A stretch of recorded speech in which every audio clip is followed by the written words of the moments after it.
Okay, I got a stick. Things are looking up.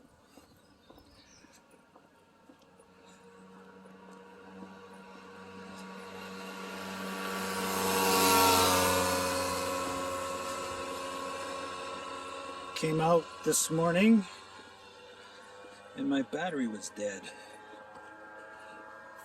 So I had to deal with that. First of all, I acknowledge my truth. My truth. What I've come to is that Yeshua is, in fact, the Son of God, sent from the Most High to save us from ourselves, because we can't. So,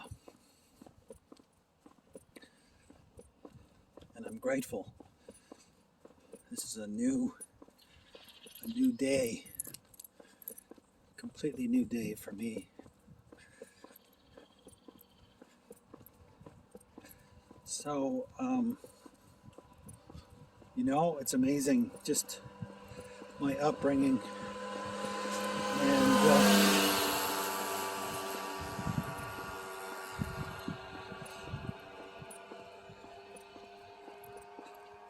poverty is a horrible thing. Poverty of spirit, poverty of opportunity, poverty of thought, poverty of opportunity. It's amazing just how important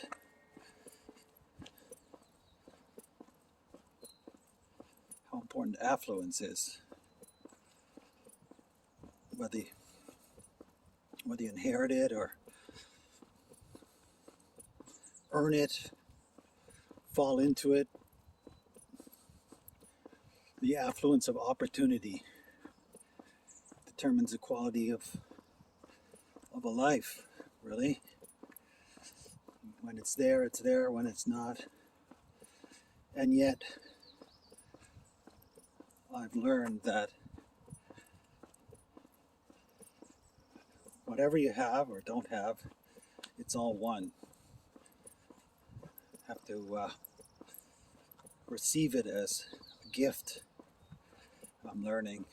I mean, that's not to say that in great suffering you can't lament, because I think the Bible's pretty clear about that. Like, if you've ever read Lamentations or the prophets, the classical prophets, Jeremiah, Isaiah,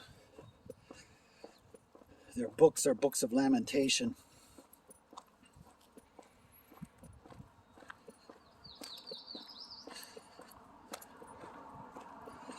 So lamentation is an expression of God. And if your fate, like mine has been, to suffer from poverty, whatever poverty that happens to be, poverty of relationship, poverty even of your own shortcomings, your own failings, your own errors, your own sin, even if that is your fate and you can't overcome, you can lament. You can bitterly lament. And in the bitterness of your lament, God receives that as gratitude, an act of crying out. Even bitterness, even the opposite of what we call gratitude can be received as gratitude to God, because the crying out is an act of creativity, and all acts of creativity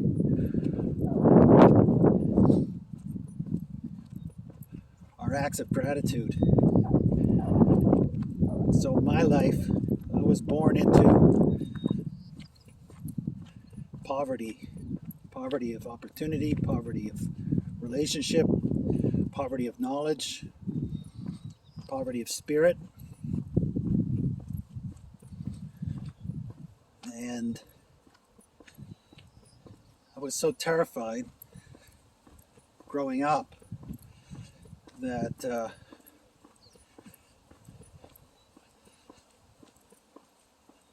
I wasn't even alive, to be honest. I mean, I was alive, but I had no emotions. I had nothing that I could feel internally. Just dead inside until I was maybe 20, just like a zombie, a walking corpse.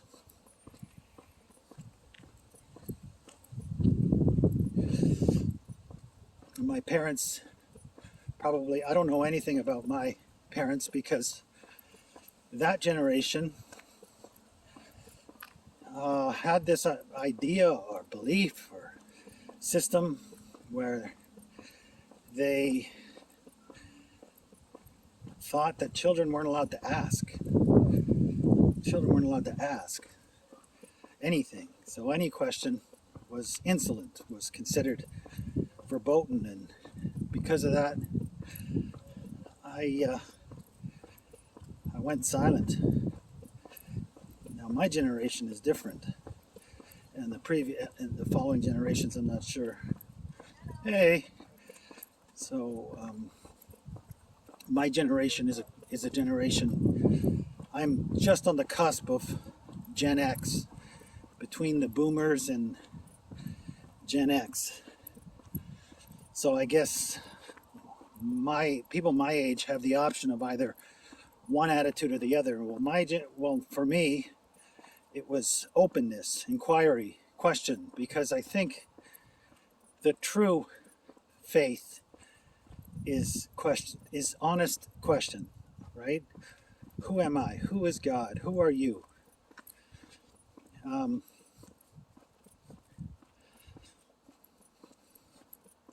So, it's curious, like my parents don't want to be asked, and my children's generation don't want to ask, and I'm in the middle. Don't want to be asked. Grandkids of them, my kids, don't want to ask, don't want to know. So, and then there's me, there's us in the middle who want to ask and want to know.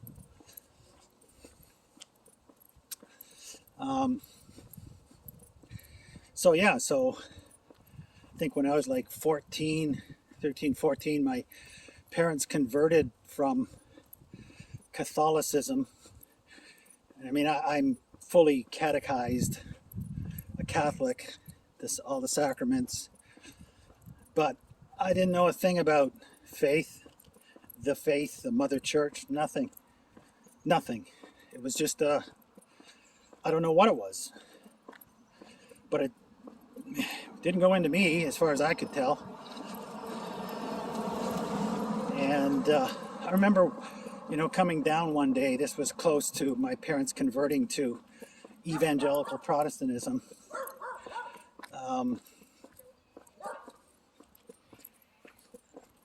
And seeing a crucifix, there's always a crucifix on the wall somewhere.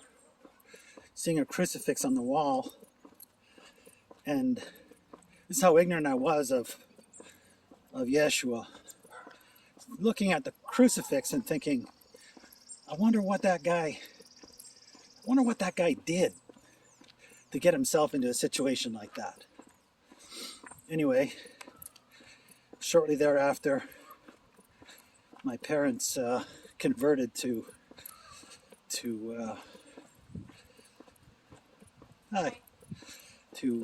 evangelical Protestantism, and kind of a militant version, a virulent version anyways, and they started leaving these horrific tracts, horrific little booklets around the house that talked about whether, like if you weren't going to become what my parents had become, I was going to burn in a lake of fire forever.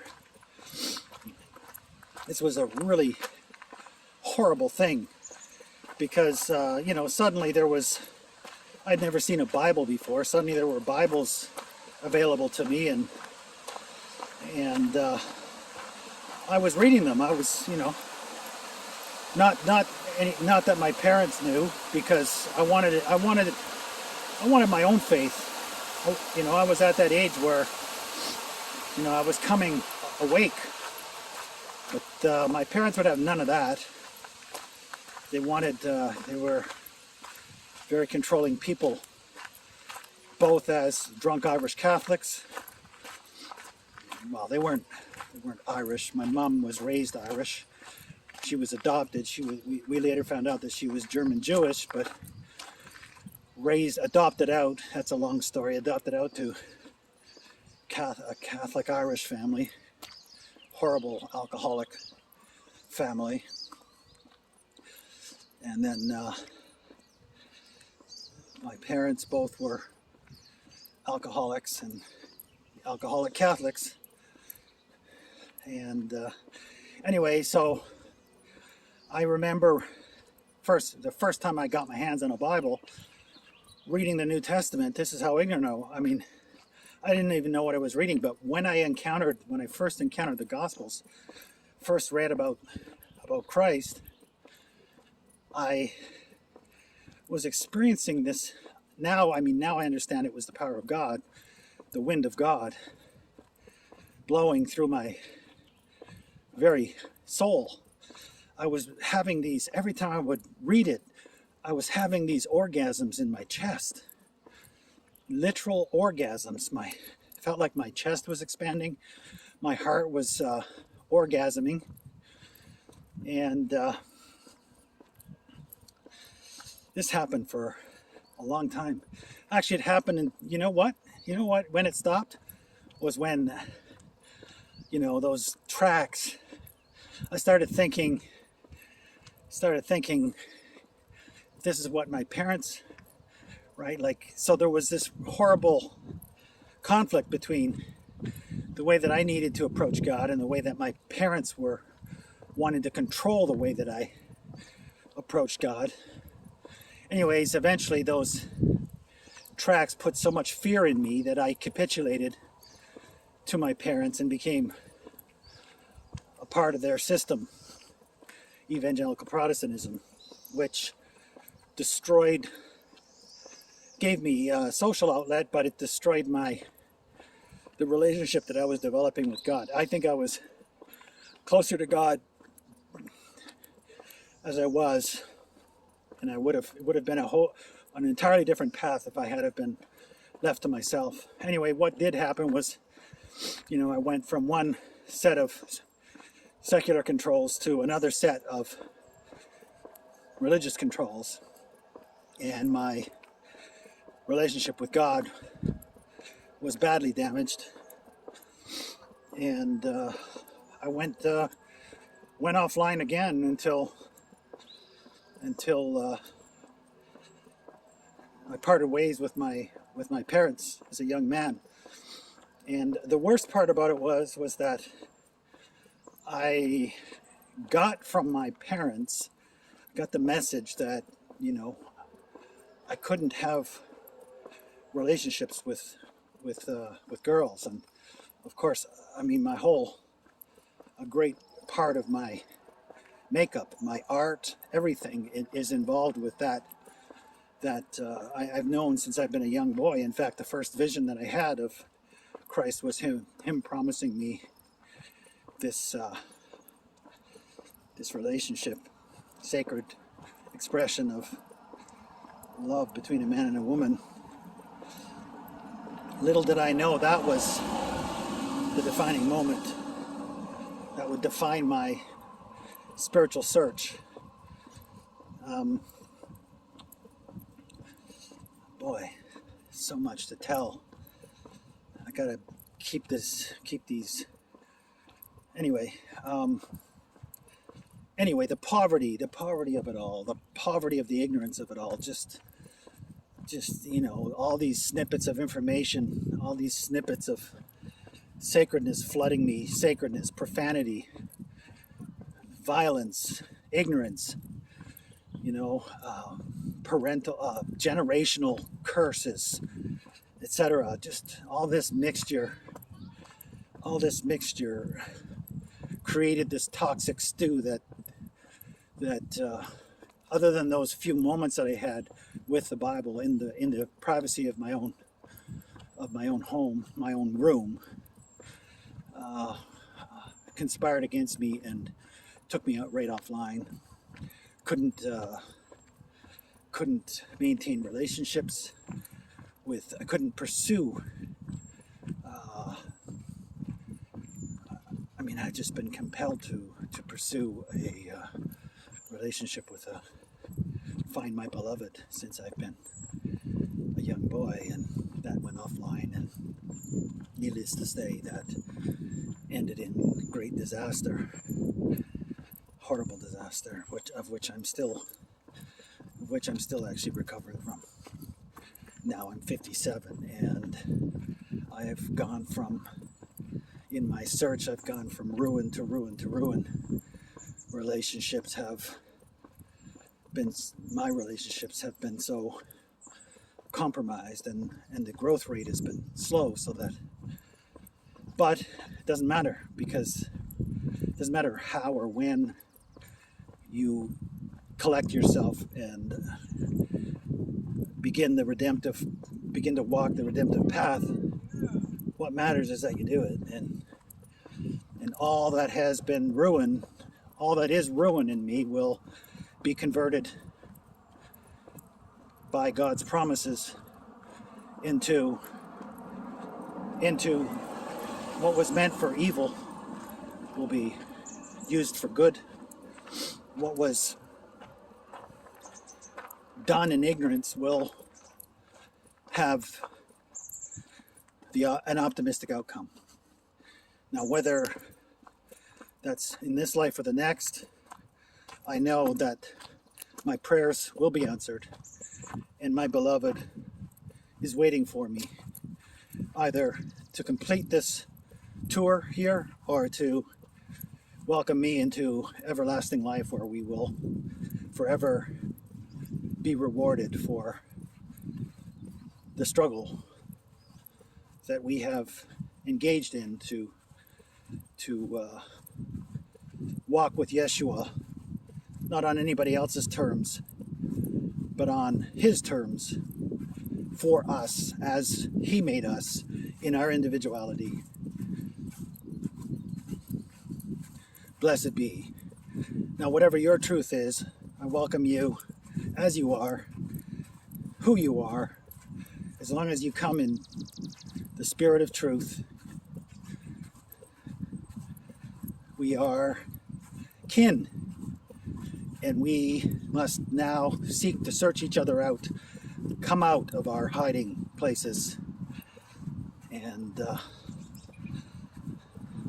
begin to gather ourselves, regather ourselves, reconstitute what it means to be a part of the church militant, and find redemption in community, the community of Yeshua, the community of the saints, the community of the truth tellers, those who are seeking to find the right questions to ask themselves, their origins, their destination.